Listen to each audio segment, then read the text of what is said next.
Bonjour, merci de vous savoir si nombreux dans ma chaîne pour l'apprentissage de langage C++. Pour les nouveaux, je vous souhaite la bienvenue. Alors, pour cette nouvelle vidéo, nous allons aborder une notion très importante dans la programmation en langage C++. À savoir, nous allons aborder la notion de code ASCII, le cast et la fonction random. Alors, sans plus tarder, et bon, pour faire simple, sachez juste que le code ASCII est une norme informatique d'encodage de caractères. Et donc, la lettre A pour code ASCII 97. La lettre A majuscule a pour code ASCII 65. Donc, l'objectif, c'est pas de mémoriser ce tableau, c'est juste de savoir qu'il existe un code ASCII pour chaque caractère. C'est-à-dire qu'il existe une norme informatique d'encodage pour chaque caractère. Donc, ça veut dire pour chaque caractère lettre, par exemple, espace dièse, pourcentage, etc. Dans ce tableau, on regroupe tous les codes ASCII des différents caractères. Et la notion de caste, c'est une notion qui permet de passer d'un type A vers un type B. Dans le chapitre précédent, nous avons vu qu'une variable possède un type, par exemple le type integer, le type char, le type double, le type float, etc. Donc pour faire le cast, on peut faire le cast, c'est-à-dire on passe par exemple d'un integer vers un char, ou d'un integer vers un string, ou un integer vers un flottant. C'est-à-dire, dans la syntaxe est la suivante. On prend, donc, si par exemple on veut quitter de in A vers, c'est-à-dire on veut faire le cast de in vers A, ce qu'on fait, c'est on fait char, on prend l'expression qu'on veut convertir, on met entre parenthèses. Et après avoir fait ceci, le A, la variable A, si qu'on a déclaré ça en intègre, sera maintenant le type char. Ça ne sera plus le type intègre puisqu'on aura fait un cast. Alors, pour vous éclaircir les idées, voici un exemple que je vais faire. Bon, pour ne pas faire les vidéos très longues. Donc ici, par exemple, je déclare une variable char ici. Une variable char ici. Et puis je demande à l'utilisateur d'entrer un caractère quand l'utilisateur entre le caractère, avec le CA, on affiche le code ASCII. Je vous ai dit tout à l'heure que le code ASCII, c'est une norme informatique d'encodage de caractères. Et c'est un nombre. Donc, je vais utiliser le cast, donc faire le intégrer, un cast, faire le intégrer, et c'est qu'on veut faire et la variable qu'on veut passer d'un type vers un autre, c'est C, la variable, donc le char qu'on a injecté ici à la ligne 14, on fait le integer, et là on est sûr qu'on obtient le code ASCII du caractère saisi par l'utilisateur. Donc par exemple ici, je compile ce code là, je mets par exemple la lettre A majuscule. Voilà, la lettre A, ça donne 65, ce qui correspond bien à notre tableau ici. Lettre A majuscule, A pour code à 65. Pour que le code fonctionne parfaitement. Si je mets par exemple A minuscule, je compile, je mets A minuscule là, ça me met 97. Et vous voyez ici que 97 est le code ASCII de la lettre A minuscule. Vous voyez que le code fonctionne parfaitement. Donc, j'espère avoir été plus clair avec mes explications. Donc, passons à la prochaine notion. Donc, la notion de fonction random. En fait, la notion de fonction random permet de générer de façon aléatoire des nombres. Donc, pour pouvoir utiliser cette fonction random qui est écrite de cette façon-ci, il faudra importer la bibliothèque, cette bibliothèque, c'est-à-dire en faisant le dièse, en introduisant cette ligne ici au début, pour pouvoir utiliser cette fonction random là. Et maintenant, puisque la fonction random permet de générer de façon aléatoire des nombres, pour éviter à ce que à chaque fois qu'on compile le code, qu'on n'obtient pas les mêmes nombres, on, on utilise cette fonction-ci, cette fonction time qu'on initialise à 0 de type de type unsigned time ou unsigned int. donc qui n'a pas de signe. Et là, on est sûr que à chaque fois qu'on va compiler le code, la fonction random va nous générer les nombres qui sont différents.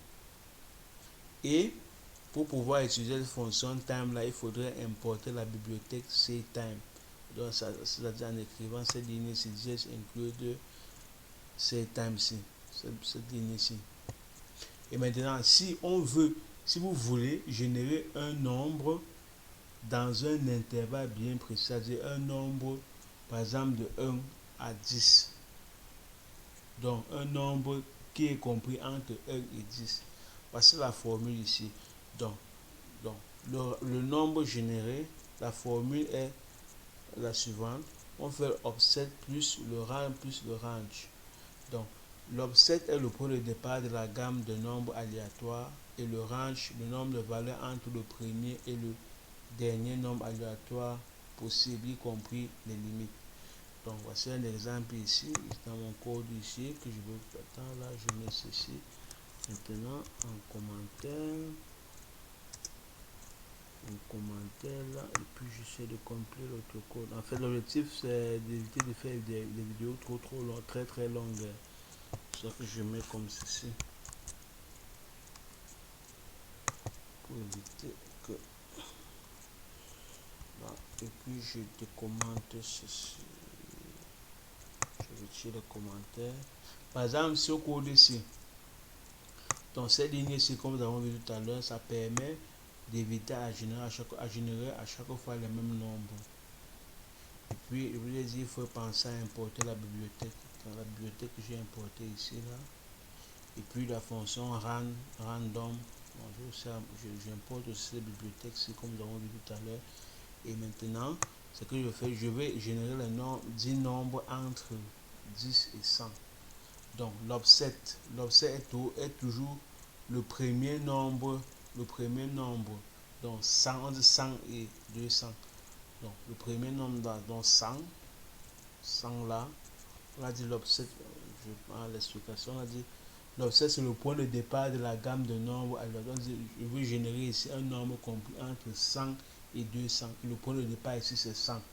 Donc ça fait la 100, l'offset. Et maintenant le range en fait c'est la différence entre le maximum, c'est-à-dire la différence entre les deux nombres, c'est plus 1. Donc 100, 200 moins 100, ça fait 100 plus 1. C'est là que j'ai mis ici 101. Et puis quand vous faites ceci, quand vous faites maintenant avec le cout là, on affiche maintenant le nombre, ça fait valeur là. On est sûr qu'on est en train d'afficher le nombre compris, 10 nombres compris entre 100 et 200. Donc la boucle for, ça permet, bon, j'ai déjà assez expliqué comment fonctionne la boucle for. Donc la boucle, ça permet de générer 10 nombres compris entre 100 et 200. Donc, si on compile ce code ici, là, comme ceci, vous verrez ce que ça va donner comme résultat. Un peu de patience. Un peu de patience. Un peu de patience. Un peu de patience. Un peu de patience. Un peu de patience. Donc, vous voyez ici, dans le nombre, donc là, on a 10 nombres. Et ces 10 nombres sont tous compris entre 100 et 200. Voilà, on a 140, 166, 131. Voilà que c'est compris dans cet intervalle. Voilà que le code fonctionne parfaitement. Alors, donc, je pense qu'on a fini avec la partie du cours. Je ne sais pas si vous avez des questions, surtout n'hésitez pas à me les poser dans les commentaires. J'essaie dans la mesure possible de vous répondre. Comme exercice d'application, je proposais que vous fassiez ces deux petits exercices qui consistent à, le premier exercice consiste à créer un jeu de chercher le mot. L'utilisateur aura 3 essais pour trouver le mot secret et le mot en question aura 6 lettres. Et comme indication, donc l'objectif c'est de générer aléatoirement 6 nombres en utilisant le code ASCII. Ensuite, faire un casse des nombres générés pour avoir le mot secret. Et puis maintenant, demander à l'utilisateur d'entrer le mot secret et il aura 3 essais en tout. Donc s'il ne parvient pas à trouver le mot secret, après 3 essais, on affiche le mot secret en question. Donc, et puis le deuxième exercice consiste à écrire un programme qui demande à l'utilisateur de taper une chaîne de caractères et qui affiche la lettre minuscule ou majuscule. Par exemple, si on dit par exemple, c'est pas moi, par exemple, c'est pas moi, par exemple, c'est pas là, par exemple, constitution. Donc, avec notre code, avec ce programme, ça va nous afficher la lettre, la lettre qui est le plus, qui est la plus fréquente dans ce mot constitution. Par exemple, ici, là, nous voyons que ici, par exemple, on a N qui a 2 lettres, T qui a 3 lettres, O qui a 2 lettres, donc T, donc ça doit afficher T. Ça, donc, l'objectif du code, c'est d'afficher T. Par exemple, si l'utilisateur écrit constitution, on a T qui a 3 lettres dans le mot constitution, ça doit afficher T. C'est ce que je vous demande de faire comme code. Donc, avec ceci, nous arrivons à la fin de cette nouvelle vidéo. Je vous remercie vraiment de m'avoir suivi. Et si vous avez des questions, n'hésitez pas à me les poser en dessous. Donc,